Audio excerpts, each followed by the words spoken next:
ಎಲ್ಲರಿಗೂ ನಮಸ್ತೆ. ಭಾಷಾ ಜ್ಞಾನ ಯೂಟ್ಯೂಬ್ ಚಾನಲ್ಗೆ ಸ್ವಾಗತ.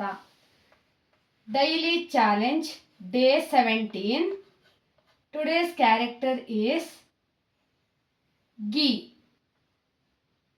ಗಿ ಕ್ಯಾರೆಕ್ಟರ್ ವರ್ಡ್ಸ್. ಗಿ, ಗಿಡ, ಗಿಡ. ಗಿಡ means plant. ಗಿಳಿ, ಗಿಳಿ. ಗಿಳಿ means parrot. Parrot. Parrot. ಗಿ, ಗಿಡ.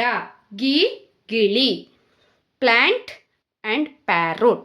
For other videos you can check my playlist. Subscribe my channel, share it maximum. Thank you for watching.